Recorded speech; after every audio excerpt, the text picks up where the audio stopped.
Em 338 a.C., o mundo grego enfrentou sua maior virada em séculos. Uma aliança entre Tebas e Atenas tentou conter o avanço de um reino antes visto como periférico, a Macedônia. Na planície de Queroneia, o destino da Grécia foi decidido. Hoje você vai conhecer a batalha que selou o fim da liberdade das polis e abriu caminho para Alexandre o Grande.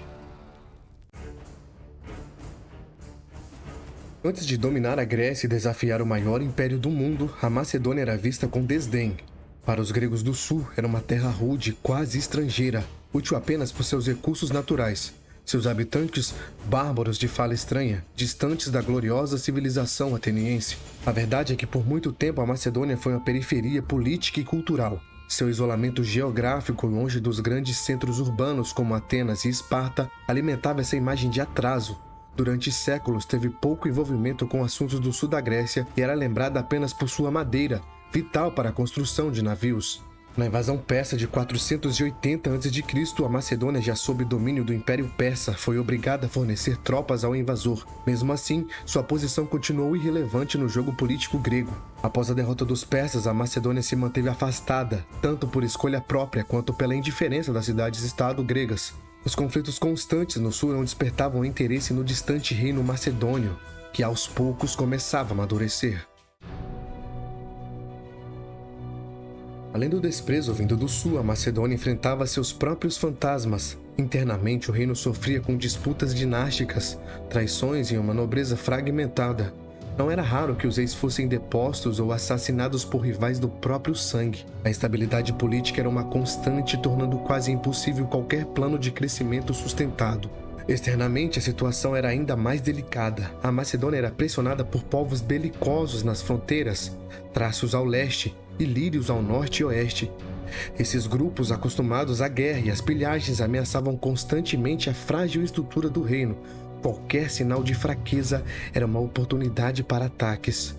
Durante o reinado de Pérdigas III, irmão mais velho de Filipe II, a Macedônia enfrentou uma das piores crises de sua história até então. Em 360 a.C. foi travada a Batalha da Alta Macedônia, um confronto decisivo contra os ilírios liderados por Bardiles, um guerreiro experiente e temido na região. Pérdigas III marchou com cerca de 6.000 soldados de infantaria e 200 de cavalaria numa tentativa de conter o avanço ilírio que ameaçava os territórios do norte macedônico. Mas o resultado foi desastroso. O rei foi morto em combate e aproximadamente 4.000 de seus homens caíram junto com ele. Essa derrota não só abalou a moral do exército, como também deixou o trono vago. O herdeiro, Amintas IV, ainda era uma criança. A partir daí, a instabilidade interna se agravou e potências externas como Atenas tentaram explorar a situação apoiando pretendentes rivais ao trono. Era um reino acuado, sem estabilidade para olhar para fora e sem segurança para crescer por dentro. E mesmo assim, seria justamente desse caos que surgiria o maior reformador da história macedônica, Filipe II.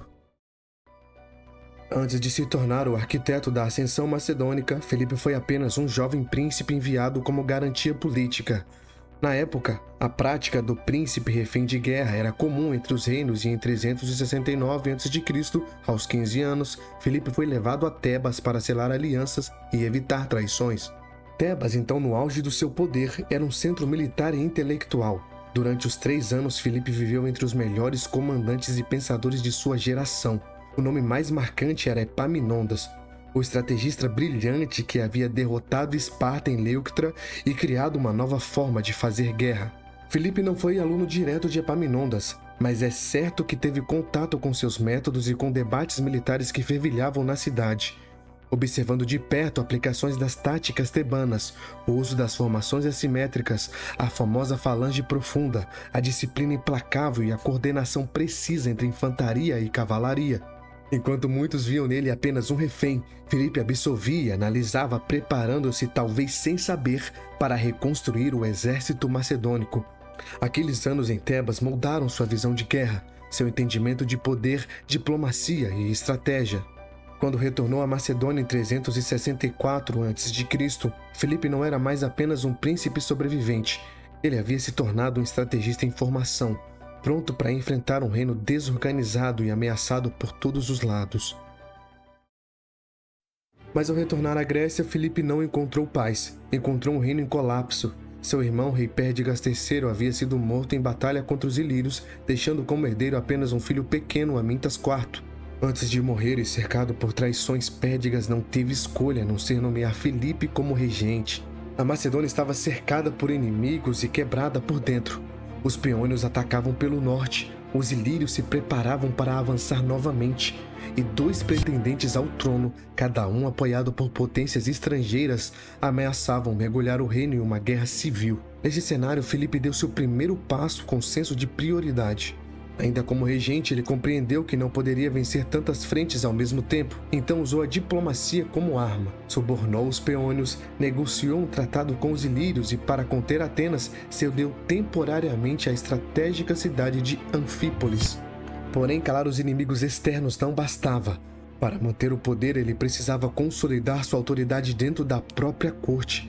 Filipe ainda era apenas o regente de um rei criança, e muitos na nobreza macedônica viam nisso uma oportunidade de contestar sua ascensão. Astuto, Filipe distribuiu cargos, recompensou lealdade e isolou silenciosamente os opositores. Quem não podia ser conquistado era neutralizado. Enquanto seus inimigos acreditavam ter comprado paz, Filipe usava cada momento conquistado para observar, planejar e ajustar. Tratados frágeis e promessas temporárias nunca foram a segurança de nenhum reino duradouro. A Macedônia precisava de um exército capaz de enfrentar qualquer ameaça, e para isso ele precisava começar do zero, reinventando não apenas as tropas, mas toda a lógica de combate macedônica. O exército macedônico era pouco mais que um agrupamento desorganizado de guerreiros rurais. Em comparação às potências vizinhas como Tebas ou Atenas, sua estrutura era primitiva e sua disciplina quase inexistente. A infantaria era composta por homens comuns, agricultores, pastores e artesãos que largavam suas ferramentas apenas quando chamados à guerra. Lutavam de maneira solta, muitas vezes com coragem, mas sem tática ou unidade. A cavalaria já existia, mas era limitada, composta principalmente por membros da aristocracia que podiam arcar com custos de manter e treinar cavalos. Sua atuação era mais simbólica do que estratégica. Faltava doutrina, coordenação e eficácia real em campo de batalha. O exército como um todo não tinha sistema de treinamento padronizado, nenhuma doutrina de guerra coesa. Suas forças dependiam de alianças locais e lealdades frágeis, tornando-o vulnerável, imprevisível e mal preparado para enfrentar inimigos organizados. Foi a partir desse cenário que Filipe começou sua transformação. A mudança mais simbólica e ao mesmo tempo mais prática foi a criação da falange macedônica, uma evolução direta da falange grega. No lugar das lanças curtas tradicionais, Filipe introduziu a sarissa, uma lança de madeira com até 6 metros de comprimento. Isso dava à infantaria macedônica um alcance devastador e permitia manter o inimigo afastado, mesmo em combate corpo a corpo. Mas a sarissa por si só não bastava. Para que uma formação com armas tão longas funcionasse, era necessário treinamento intenso e precisão coletiva. Filipe transformou a guerra em profissão, criou um exército permanente mantido pelo Estado com soldados que treinavam mesmo em tempos de paz. Pela primeira vez, os guerreiros macedônicos deixaram de ser camponeses convocados às pressas e passaram a ser uma tropa disciplinada, capaz de se mover como uma única entidade no campo de batalha. Além disso, a cavalaria foi transformada de elite decorativa em uma unidade estratégica. Filipe estruturou os companheiros, ou etairoi, uma cavalaria pesada que agia em conjunto com a infantaria, desferindo ataques laterais enquanto a falange mantinha o inimigo fixado pela frente. Essa interação entre infantaria e cavalaria era rara no mundo grego e se tornaria uma marca do estilo macedônico. Outro ponto essencial da reforma foi o fim das lealdades locais e centralização do poder militar nas mãos do rei. Os soldados agora juravam fidelidade direta a Filipe, não aos chefes regionais. Isso eliminava disputas internas, criava um exército unido, controlado por uma única visão. As mudanças foram rápidas, profundas e quase invisíveis aos olhos dos adversários. Enquanto os outros reinos confiavam em glórias passadas, Filipe preparava uma máquina de guerra moderna, disciplinada e devastadora. Do outro lado, a Grécia permanecia em sua velha condição, dividida, desconfiada e exausta. As cidades-estado, marcadas por séculos de conflitos, estavam distantes de qualquer unidade. Tebas, Atenas, Corinto, Esparta, todas orgulhosas de sua autonomia, mas enfraquecidas por alianças quebradiças e guerras internas. Para mudar a situação macedônica, a força bruta sozinha não bastaria. Seria preciso a combinação de astúcia diplomática, intervenções pontuais e, quando necessário, guerra. Foi assim que Filipe começou a intervir intervir nos assuntos gregos, ora oferecendo apoio sorrateiro às facções locais, ora impondo sua presença com exércitos, sempre como mediador de conflitos, jamais como invasor declarado. Em 338 a.C., a tensão acumulada finalmente explodiu. As cidades-estado gregas perceberam que a expansão diplomática de Filipe escondia extensões mais profundas. Atenas e Tebas, historicamente rivais, formaram uma aliança improvável para conter o avanço macedônico. Era a última tentativa da Grécia de preservar sua autonomia frente ao novo poder que surgia ao norte. Filipe respondeu rapidamente. Marchou para o sul com um exército bem treinado, organizado e implacável. A batalha decisiva seria travada nas planícies de Queroneia, na Beócia. Um terreno estreito, limitado por montanhas e pelo rio Céfiso, era o cenário ideal para testar o que anos de reformas haviam construído. Do lado grego, cerca de 35 mil hoplitas formavam uma força de coalizão liderada por Atenas e Tebas, apoiada por pequenos contingentes de cidades aliadas. A posição seguia as tradições de formações helênicas. Os tebanos ocuparam a ala direita, considerada a posição de honra no campo de batalha, sob o comando do general Teágenes. Era ali também que se posicionava o batalhão sagrado, a elite tebana, formada por pares de guerreiros juramentados, temidos por seu valor e coesão. Na ala esquerda estavam os atenienses, comandados pelos generais Cáris e Lícicles, que contavam com um contingente de hoplitas, porém menos disciplinados que os tebanos, e o centro da linha era composto por tropas de cidades menores, com pouca ou nenhuma integração entre si. A linha aliada se estendia ao longo do terreno estreito, limitado ao norte pelas colinas e ao sul pelo rio Céfiso, o que dificultava manobras mais amplas e dava vantagem a quem dominasse o tempo e a coordenação. Apesar da experiência individual das tropas, o exército aliado sofria com falta de comando unificado e com a fragilidade da aliança improvisada. Era uma frente poderosa, mas com rachaduras escondidas. Do lado macedônico, cerca de 32 mil homens divididos com precisão. Na ala direita, Filipe comandava a falange macedônica. Na ala esquerda destacou seu jovem filho Alexandre com a cavalaria dos companheiros, os Etairoi, ao lado de um veterano general chamado Parmênion. O centro era formado por tropas auxiliares e falanges mais leves. O embate começou com o avanço das linhas atenienses, comandados pelos generais Cáris e Lícicles. Estavam motivados, confiantes em sua superioridade numérica e na experiência dos seus hoplitas. Filipe, porém, não reagiu de imediato. Em vez disso, ordenou um recuo lento e controlado da sua ala direita, uma manobra estranha e arriscada que exigia extrema disciplina. Os generais atenienses eram experientes, mas ainda assim morderam a isca. As tropas romperam a formação, avançaram desordenadamente. Eles acreditavam que os bárbaros macedônios não sabiam guerrear. O pensamento de superioridade o cegou. E era essa a abertura que Filipe esperava. Com os atenienses fora de posição, expostos e sem coesão, Filipe interrompeu o recuo e ordenou o contra-ataque. Sua falange, armada com sarissas de 6 metros, avançou como uma parede móvel, esmagando a frente ateniense e empurrando-os de volta em desespero. Ao mesmo tempo, na ala esquerda, Alexandre conduziu sua primeira ação decisiva em batalha. Usando os Etairoi, ele liderou uma carga coordenada contra a ala direita. Não era apenas uma investida frontal. Alexandre flanqueou os tebanos com velocidade e precisão, quebrando o equilíbrio da linha. Enquanto isso, a infantaria pesada macedônica pressionava de frente. Foi um movimento de pinça clássico. No centro, os aliados gregos resistiam, mas começavam a vacilar. Quando a ala tebana quebrou, o colapso foi inevitável. O batalhão sagrado de Tebas, a elite formada por pares de guerreiros que juravam lealdade mútua até a morte, resistiu até o fim. Lutaram cercados, sem chance de fuga. Poucos sobreviveram. Em poucas horas, a mais poderosa força reunida pela Grécia em décadas estava destruída. O campo de Queroneia se transformou em símbolo, não apenas de uma vitória militar, mas um fim da independência das polis gregas como eles conheciam. Filipe, vitorioso, não se lembrou com arrogância. Caminhou entre os corpos do batalhão sagrado e, segundo relatos, ficou em silêncio. Respeitoso diante do sacrifício, mas certo de que o mundo grego havia mudado para sempre. Após a batalha, Filipe foi implacável na mensagem, mas estratégico na ação. Não destruiu as cidades, não exigiu submissão total. Em vez disso, criou a Liga de Corinto. Uma aliança forçada sim, mas com aparência de cooperação. As polis mantinham certa autonomia interna, mas todos reconheciam Filipe como o hegemon da Grécia, o comandante supremo. A Grécia estava enfim unificada, não por ideias, mas pela força, e pela primeira vez em séculos deixava de lutar entre si para olhar para fora, Porém, o projeto de Filipe estava longe de terminar. Ele tinha planos maiores, mas não viveria para executá-los.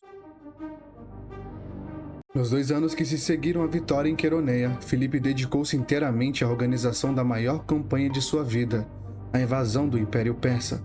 Com a Grécia finalmente sob controle, ele via a oportunidade de unir antigos inimigos sob uma causa comum, vingar as invasões persas do passado e expandir o domínio macedônio. Entre os preparativos logísticos e diplomáticos, um evento de grande importância chamou a atenção: o casamento de sua filha, Cleópatra, com Alexandre I de Epiro, irmão de sua esposa Olímpia e, portanto, tio da noiva. A cerimônia não era apenas um laço familiar, era uma aliança estratégica entre Macedônia e Epiro, selando a paz e fortalecendo o eixo político da região. Foi durante esse evento, com todos os olhos voltados para a celebração, que o impensável aconteceu. Enquanto o rei se aproximava do teatro da cidade, local da cerimônia e da recepção, estava deliberadamente desprotegido, caminhando sem armadura ou escolta imediata. Filipe queria parecer acessível, digno de confiança, especialmente diante dos diplomatas, generais e líderes gregos convidados para a ocasião. Mas essa escolha custaria caro. Pausânias de Orestes, um de seus 7 guardas-costas pessoais, rompeu a formação cerimonial e atacou. Com um movimento rápido e preciso, esfaqueou o rei pelas costas, atingindo-o fatalmente. Filipe tombou diante da multidão e o teatro mergulhou no caos. Pausânias tentou fugir a cavalo, mas foi imediatamente perseguido por 2 dos outros guarda-costas do rei. Durante a fuga, seu cavalo tropeçou em uma videira e ele foi lançado ao chão. Antes que pudesse se levantar, foi alcançado e morto a facadas ali mesmo no local. Com o assassino morto, nenhuma chance de interrogatório, as teorias surgiram como fogo em palha seca. Alguns acusavam Olímpia, esposa de Filipe, a mãe da noiva, sugerindo que ela tramara o assassinato para garantir o trono ao filho, Alexandre. Outros diziam que Pausânias, o assassino, era amante do rei e teria cometido o crime por vingança pessoal, um ato passional, nascido dos ciúmes, humilhação ou rejeição. Mas a verdade nunca foi descoberta. Tudo o que restou foram suspeitas, rumores e um trono vago, prestes a ser ocupado por alguém que mudaria o mundo. Com o trono vago e os preparativos para a invasão da Pérsia já em andamento, Alexandre não teve tempo para luto, dúvidas ou hesitação. Em meio ao caos, movimentou-se com uma velocidade que surpreendeu e inquietou os gregos. Assumiu o comando do exército, garantiu o apoio dos generais e enfrentou os possíveis rivais com frieza e decisão. Em menos de um mês, estava coroado rei da Macedônia, herdeiro de uma máquina de guerra afiada, de uma Grécia pacificada pela força e de um império que aguardava apenas um comando para se expandir. A partir daquele momento, um novo nome começava a ecoar entre os soldados, reis e cronistas. Alexandre, um nome que ultrapassaria séculos, fronteiras e mitos. O jovem rei que levaria seus exércitos até o coração da Pérsia, fundaria cidades com seu próprio nome e marcaria a história como nenhum outro. A conquista estava à porta e Alexandre estava prestes a se tornar o Grande.